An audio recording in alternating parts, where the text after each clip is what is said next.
하나님 아버지 감사합니다. 일상에 있던 저희들을 주님의 집으로 불러주시고 찬양하게 하시고 기도하게 하시고 말씀을 듣게 하시니 감사합니다. 하나님, 우리의 마음밭을 준비시켜 주셔서 우리의 마음에 떨어진 그 말씀의 씨앗이 30배, 60배, 100배의 결실을 맺을 수 있도록 주님 인도하여 주시옵소서. 예수님 이름으로 기도합니다. 부족한 저에게 귀한 하나님 말씀을 전할 기회를 주신 하나님께 감사를 드립니다. 임마누엘 장로교회가 올 한 해 성경 통독을 하고 있다는 말씀을 들었습니다. 할렐루야. 하나님 말씀은 살아있고 활력이 있습니다. 좌우의 날선 어떤 검보다도 예리합니다. 심령과 골수를 찔러 쪼개기까지 하십니다. 우리의 마음의 생각과 뜻을 판단한다고 말씀하십니다. 지으신 것이 하나도 그 앞에 드러나지 않을 것이 없다고 말씀하십니다. 우리의 모든 것이 하나님 말씀 앞에 드러난다는 말씀인 것이죠.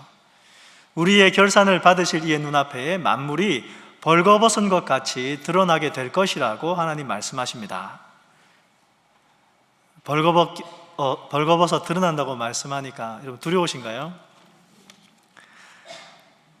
꼭 그렇지 않습니다. 우리 친밀한 관계 안에서는 자기가 벌거벗은 것이 수치스럽지 않고 두렵지 않습니다.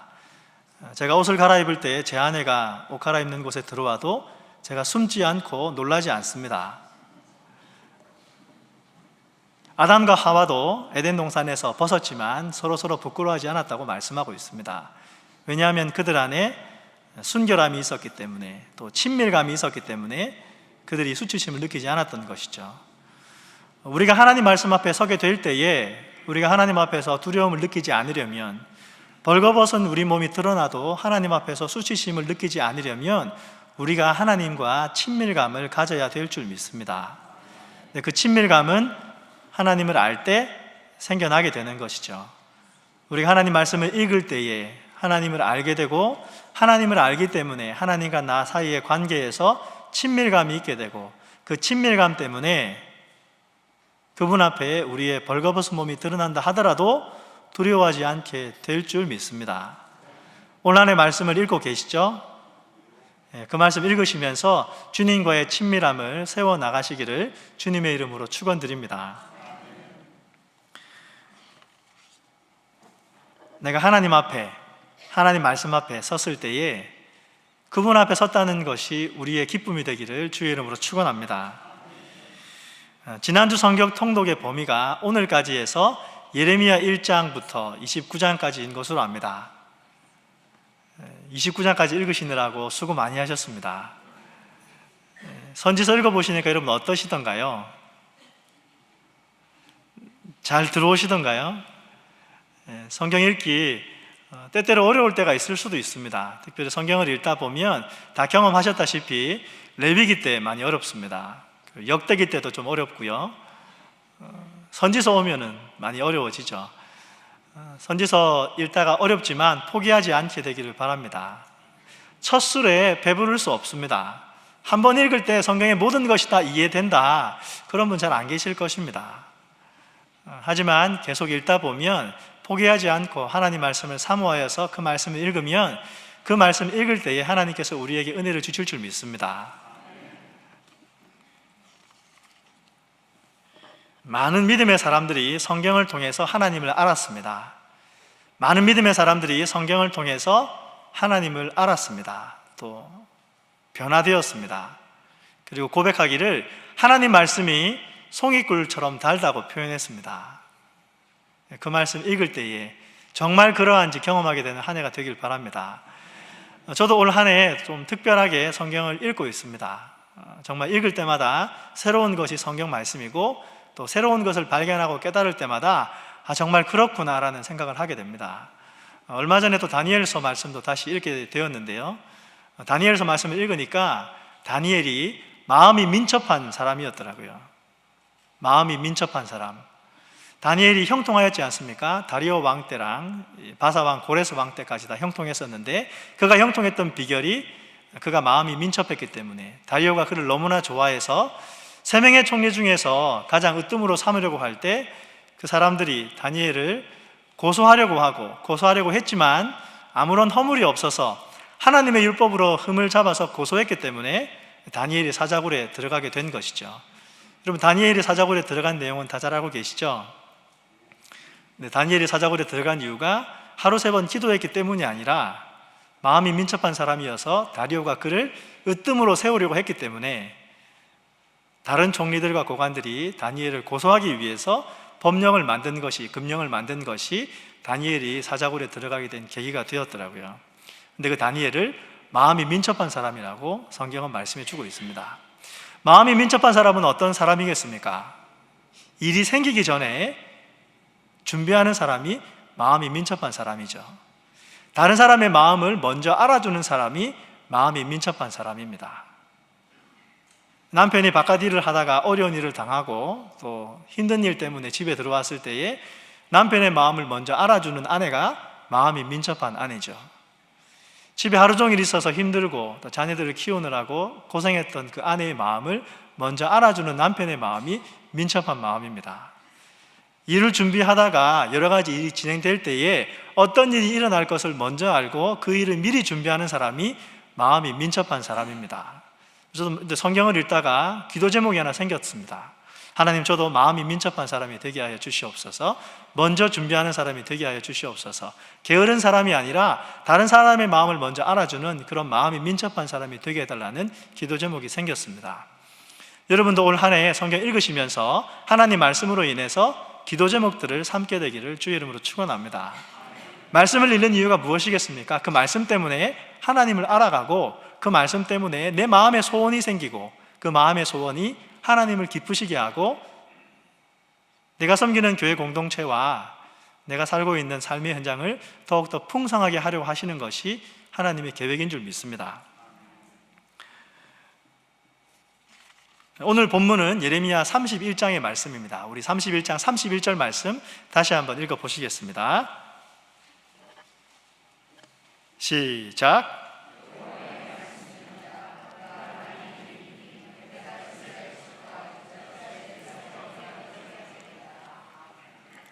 하나님께서 예레미야에게 새 말씀을 주십니다. 하나님의 말씀을 예레미야를 통해서 말씀하시는 것이죠. 그 내용은 날이 이를 것인데 내가 이스라엘 집과 유다 집에 새 언약을 맺을 것이라는 말씀입니다. 새 언약 하니까 그와 반대되는 개념으로 옛 언약을 쉽게 생각하실 수 있으실 것입니다. 그런데 하나님께서 새 언약을 맺으시는 이유는 그 언약이 오래되었기 때문이 아닙니다. 그 언약이 낡았기 때문이 아닙니다.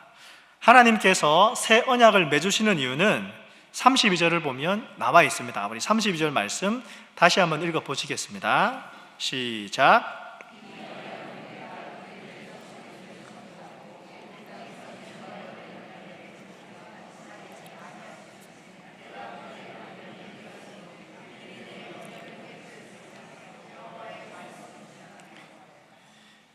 새 언약은 언약이 깨어졌기 때문에 다시 맺는 것입니다. 이스라엘 백성들의 죄로 인하여서 더러워지고 부정해진 그 언약을 하나님께서 다시 맺겠다라고 선포하십니다. 부부지간이 되었던 이스라엘과 하나님과의 관계가 이스라엘의 죄로 말미암아, 불순종으로 말미암아, 영적인 간음으로 말미암아, 불륜으로 말미암아 더럽혀졌고 깨어졌기 때문에 하나님께서 새롭게 언약을 맺겠다라고 말씀해 주시는 것이죠. 이전에 맺었던 언약은 어떤 언약입니까? 이 옛 언약은 하나님과 이스라엘 사이에 맺었던 언약입니다. 시내산에서 이스라엘 백성들이 애굽에서 나와서 시내산에 도착했을 때에 하나님께서 모세를 통해서 이스라엘 백성과 언약을 맺으셨습니다. 그리고 그것이 우리가 잘 알고 있는 십계명과 율법입니다. 십계명과 율법을 통해서 하나님께서는 이스라엘 백성과 언약을 맺으시기를 너희가 이 율법을 잘 지키면 내가 너희의 하나님이 되고 너희는 나의 백성이 될 것이라고 약속해 주셨습니다. 애굽에서 종살이하던 그들을 인도하여 내셔서 하나님께서 너희의 하나님이 되겠다라고 약속해 주신 것이죠. 하나님께서 큰 능력과 편팔로 애굽에서 종살이하던 이스라엘 백성들을 인도해 주셨습니다. 구원해 주셨습니다. 그리고 성경은 하나님께서 그들의 손을 잡고 애굽에서 이끌어내셨다라고 말씀해 줍니다. 사랑하는 이스라엘 백성들을 구원해 내기 위해서 하나님께서 그들을 애굽 땅에서 이끌어내셨습니다. 그리고 그들과 언약을 맺으셨습니다. 하나님은 이스라엘 백성의 하나님이 되셨고 이스라엘 백성은 하나님의 백성이 되었습니다. 호세아는 이 하나님과 이스라엘 백성들의 관계를 남편과 아내의 관계로 묘사했습니다. 천지를 만드신 그 하나님께서 종으로 살고 있던 이스라엘 백성들의 남편이 되어주셨습니다. 애굽에서 종살이하던 그 이스라엘 백성이 하나님의 신부가 된 것이죠. 그런데 이 신부가 된 이스라엘이 그 언약을 깨뜨렸습니다. 그래서 하나님께서 새 언약을 맺겠다라고 말씀해 주십니다. 이 얼마나 놀라우신 하나님의 은혜입니까? 언약을 깨뜨린 사람에게 새롭게 언약을 맺겠다라고 하나님 말씀해 주시는 것이죠. 언약을 깨뜨린 사람에게 배신당하신 그 하나님께서 언약을 깨뜨린 이스라엘 백성들에게 버림받은 남편이 되어버린 그 하나님께서 언약을 버렸던, 하나님을 버렸던 그 이스라엘 백성들에게 하나님께서 새롭게 언약을 맺겠다라고 하나님 말씀하십니다. 누가 시켜서 한 것이 아닙니다. 하나님 스스로 하신 것이죠. 또 하나님 억지로 하신 것이 아닙니다. 하나님 스스로 하신 것이죠.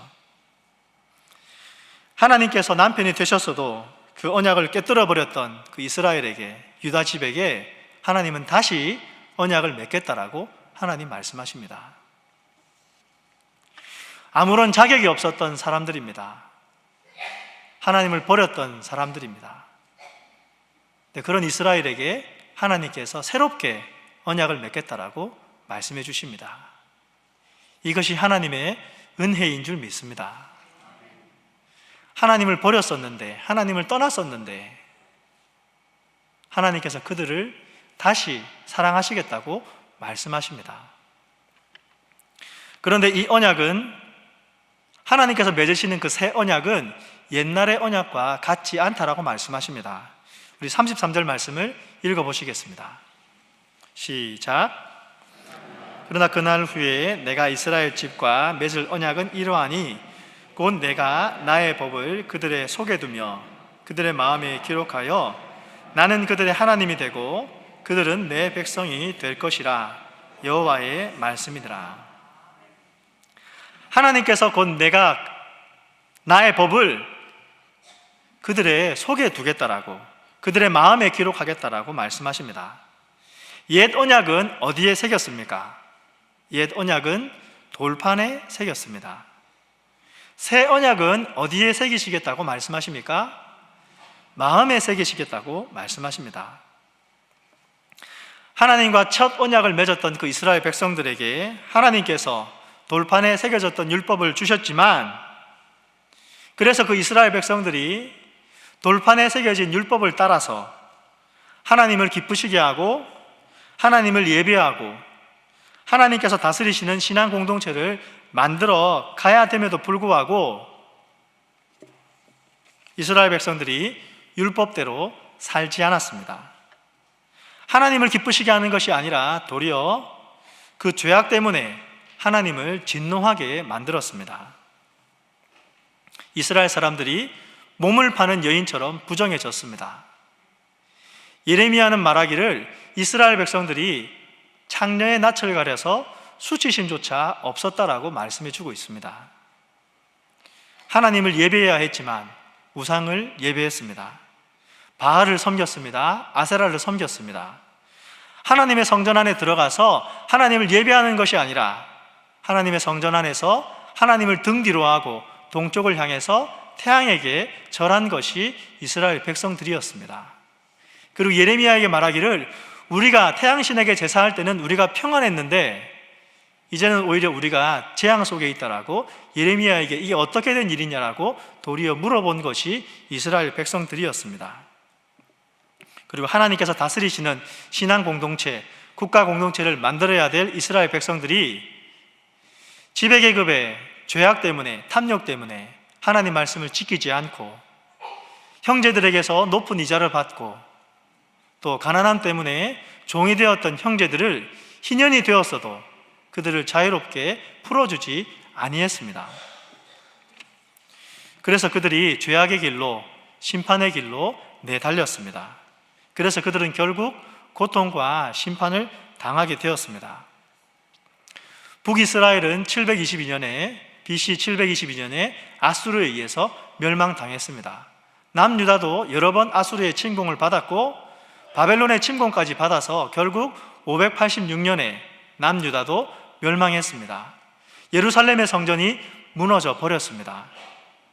바벨론에 많은 사람들이 포로로 잡혀갔습니다.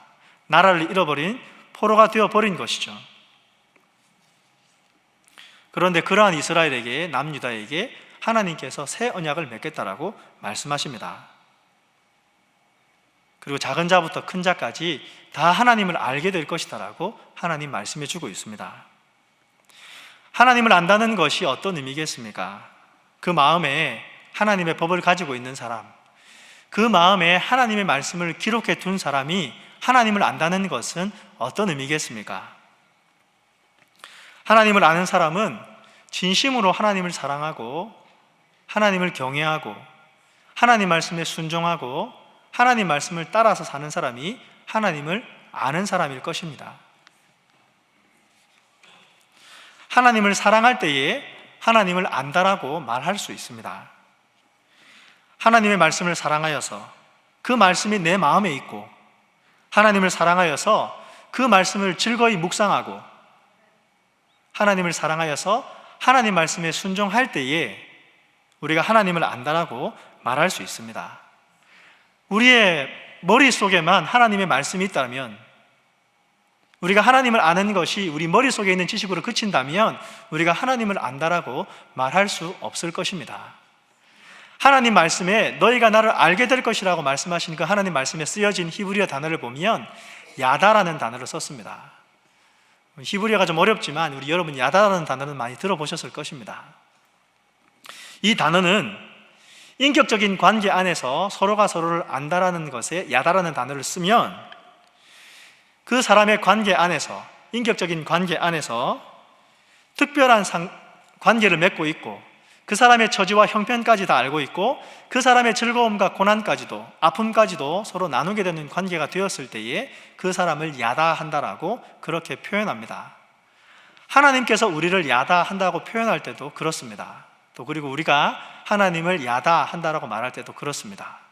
심지어 히브리어 단어 이 야다는 남녀 간의 성적인 관계가 있었다는 것을 얘기할 때도 야다라는 단어를 사용합니다. 그래서 하나님을 알게 된다는 것은 궁극적으로 하나님을 사랑하고 하나님을 존경하고 하나님을 경외하고 그래서 하나님의 주권을 인정하고 그래서 하나님의 말씀 앞에 순종하는 삶의 모습을 갖게 된다는 것을 의미합니다. 이전에는 이스라엘 백성들이 하나님을 알지 못했지만 이제 새 언약을 맺게 되면 이스라엘 백성들이 하나님을 알아서 그 마음에 하나님의 말씀을 두고 그 말씀을 즐거워하고 하나님 말씀에 순종하게 될 것이다라고 하나님이 약속해 주시는 것이죠. 그런데 이스라엘과 유다가 큰 자부터 작은 자까지 모두 다 하나님을 알게 될 것이라고 말씀해 줍니다. 그 마음에 하나님의 법이 있고 하나님께서 그 마음에 하나님의 말씀을 기록해 두셨기 때문에 하나님을 알게 될 것이라고 하나님 새로운 약속을 주십니다. 사랑하는 성도 여러분, 하나님을 알게 되시기를 주님의 이름으로 축원드립니다. 우리의 마음에 하나님의 말씀을 기록하게 되시기를 주의 이름으로 축원드립니다. 올 한 해 힘써 여호와를 아시는 저와 여러분 되시기를 주님의 이름으로 축원드립니다. 우리가 어떻게 하나님을 알겠습니까? 하나님 말씀을 읽을 때에, 하나님 말씀을 통독할 때에 우리가 하나님을 알게 될 줄 믿습니다.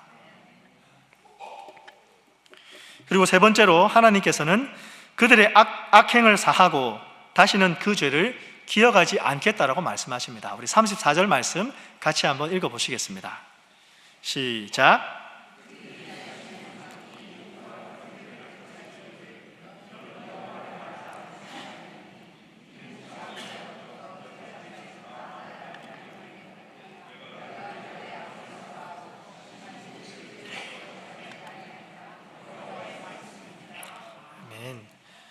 본래 하나님과 이스라엘 사이에 옛 언약이 깨어진 이유는 이스라엘의 죄악과 불순종 때문이었습니다. 하나님이 그 언약을 깨뜨리신 게 아니었습니다. 이스라엘의 죄악 때문에 그 언약이 깨어지고, 그래서 하나님과 이스라엘 사이의 관계가 깨어졌습니다.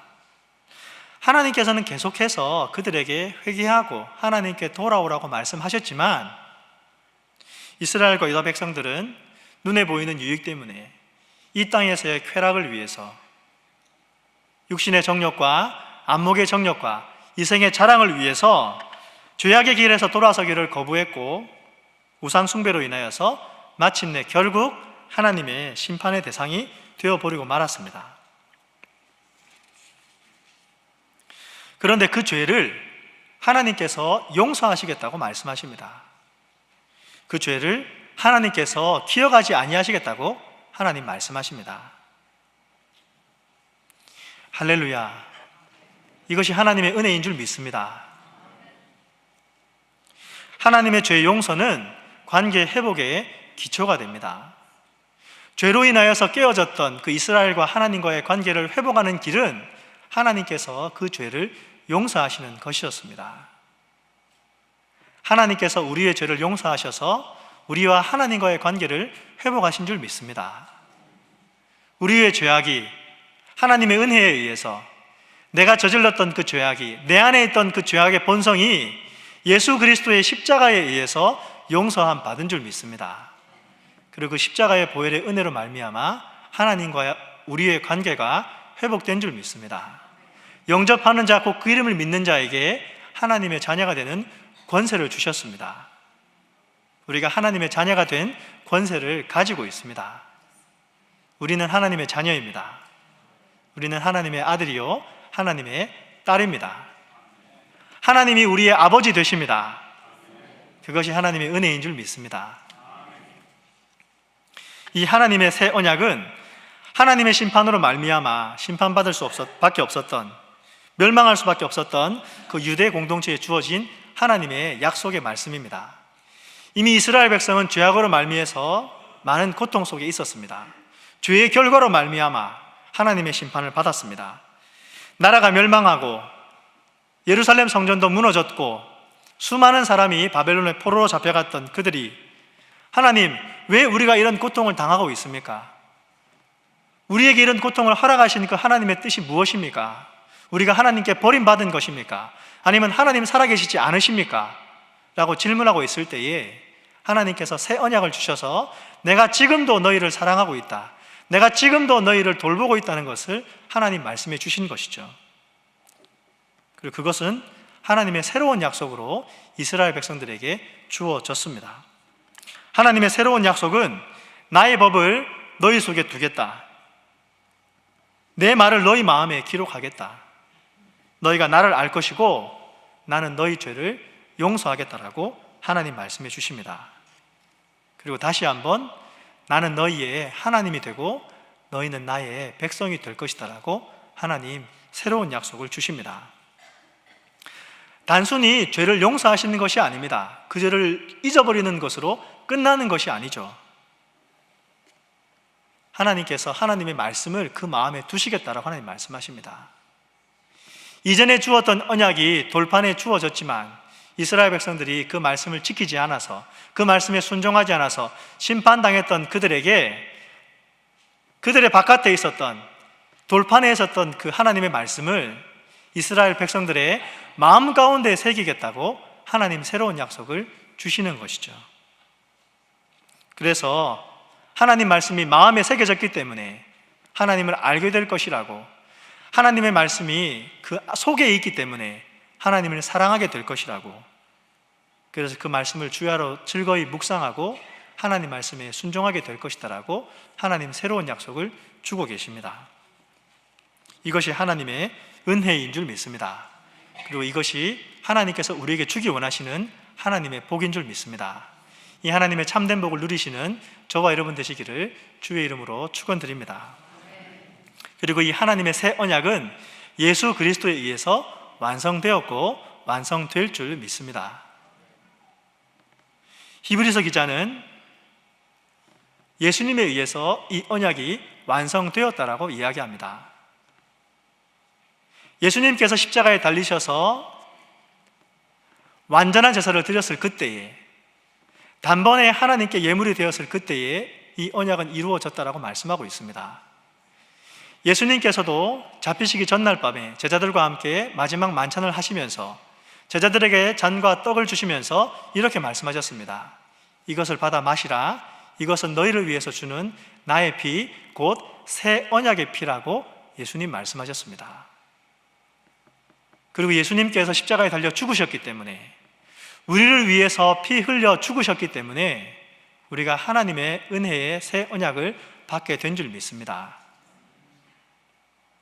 그리고 하나님께서는 예수 그리스도가 하나님 보좌 우편에 앉으셨을 때에 우리에게 성령을 허락해 주셨습니다. 내 마음에 있는 성령, 내 안에 계신 그 보혜사 성령이 우리에게 주신 하나님의 마음의 법인 줄 믿습니다. 회복시키시는 분은 하나님이십니다. 새로운 언약을 주시는 분이 하나님이십니다. 우리의 마음은 죄악된 본성으로 가득했었습니다. 그리고 지금도 우리 안에 죄악된 본성이 있습니다. 네, 그런 우리의 마음에 하나님께서 새로운 언약을 주시겠다고 약속하십니다. 우리의 마음에 성령을 부어주시겠다고 약속하십니다. 예레미야 17장 9절에서도 만물보다 거짓되고 부패한 것이 마음이라고 이야기하고 있습니다. 그런 거짓되고 부패된 마음에 하나님께서 하나님의 말씀을 주시겠다고 약속해 주시는 것이죠. 그런 거짓되고 부패된 마음에 성령을 주시겠다고 하나님 약속해 주시는 것이죠. 내 마음에 하나님의 말씀을 두고 내 마음에 성령을 모시고 살면 우리가 하나님을 알게 될 것이라고 하나님 우리에게 약속해 주십니다. 유다 백성의 죄가 너무나 큰 것이어서 금강석 끝 철필로 유다의 마음에, 그들의 제단에 그들의 죄악을 다 기록했었지만, 그들의 마음 가운데 비록 죄가 새겨져 있었지만 그럼에도 불구하고 하나님께서 그들의 마음에 하나님의 말씀을 기록하시겠다고 하나님께서 새로운 약속을 주고 계십니다. 하나님의 말씀으로 그들의 마음을 채우시겠다라고 하나님 약속해 주십니다. 이것이 하나님의 은혜인 줄 믿습니다. 우리의 마음에도 하나님의 말씀으로 가득하게 되기를 주의 이름으로 축원합니다. 부족한 우리들에게, 죄가 많은 우리들에게, 순간순간 죄를 향해서 달려가고자 하는 우리들에게 하나님 말씀하시기를 우리의 마음에 하나님 말씀으로 채우시겠다라고 하나님 새로운 약속을 주고 계십니다. 하나님은 진노 중에라도 은혜와 긍휼을 잊지 않으셨습니다. 하나님의 놀라우신 은혜가 무엇입니까? 받을 자격 없는 자에게 거저 주시는 것이 하나님의 은혜인 것이죠. 나는 아무런 자격이 없지만 그 자격 없음에도 불구하고 하나님께서 주시는 것이 하나님의 은혜입니다. 하나님을 배신했기 때문에, 남편을 떠나서 다른 남편에게 갔었기 때문에 아무런 자격이 없었던 그 이스라엘 백성들에게 새로운 언약을 주신 것이 하나님의 은혜입니다. 있는 모습 그대로 하나님께 돌아오라고 말씀하시는 것이 하나님의 긍휼인 것이죠. 내 있는 모습 그대로 받아주시는 것이 하나님의 긍휼이요, 하나님의 긍휼 때문에 아무런 자격이 없는 나에게 주시는 그 하나님의 사랑이 하나님의 은혜인 줄 믿습니다. 그 하나님의 긍휼과 은혜가 오늘도 우리에게 임하게 될 줄 믿습니다. 우리가 하나님 말씀을 사랑하고 주의 말씀을 읽으면서 그 말씀을 묵상할 때에 하나님의 긍휼과 하나님의 은혜가 오늘 우리에게 임하게 될 줄 믿습니다. 심판을 선포하는 말씀 때문에 말씀을 읽는 게 어려워서, 또 예레미야의 예언은 사실 시간 순서대로 기록된 것이 아닙니다. 1장부터 52장까지 읽으실 때에 사실 시대가 왔다 갔다 합니다. 왕들의 이름이 나오는데 그 왕들의 이름이 순서대로 나오는 게 아닙니다. 그래서 참 어렵죠. 하지만 그러함에도 불구하고 하나님께서 이스라엘 백성들에게 예레미야를 통해서 하시고자 하셨던 말씀은, 너희가 나를 버렸지만, 너희가 나를 떠났지만 그럼에도 불구하고 나는 지금도 여전히 너희를 사랑한다라고 하나님 말씀하고 계신 것이죠. 이제 내일부터 예레미야 30장부터 52장까지 읽으실 때에 그 사랑하는 하나님의 음성을 듣게 되기를 주의 이름으로 축원드립니다. 우리를 사랑하신다고 말씀하시는 그 하나님의 음성, 내 모습에도 불구하고 내 모습이 어떠하든지 간에 나를 사랑하신다는 그 하나님의 긍휼의 말씀을 읽게 될 때에, 또 말씀을 묵상할 때에 우리 모두에게 들려지게 되기를 주의 이름으로 축원합니다. 그 은혜가 귀한 것인 줄 믿습니다. 그 긍휼이 귀한 것인 줄 믿습니다.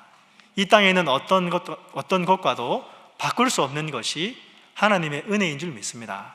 그리고 그 은혜가 우리를 인도해 주실 줄 믿습니다. 그 은혜로 하나님께서 우리에게 먼저 다가오셔서 새로운 약속을 주실 줄 믿습니다. 같이 기도하겠습니다.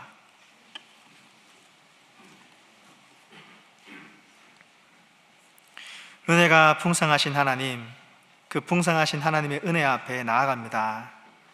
부족한 모습 그대로, 죄악된 모습 그대로 주님 앞에 나아가오니 하나님, 우리에게 주의 말씀을 부어 주시옵소서. 그 말씀을 사랑하게 하여 주시옵소서. 그 말씀을 주야로 묵상하게 하여 주시옵소서. 하나님을 알게 하여 주시옵소서. 하나님 말씀에 순종하게 하여 주시옵소서. 그래서 하나님 말씀에 순종하며 하나님을 경외하며 하나님을 기쁘시게 하는 저희들 될 수 있도록 하나님 인도하여 주시옵소서. 예수님 이름으로 기도합니다. 아멘.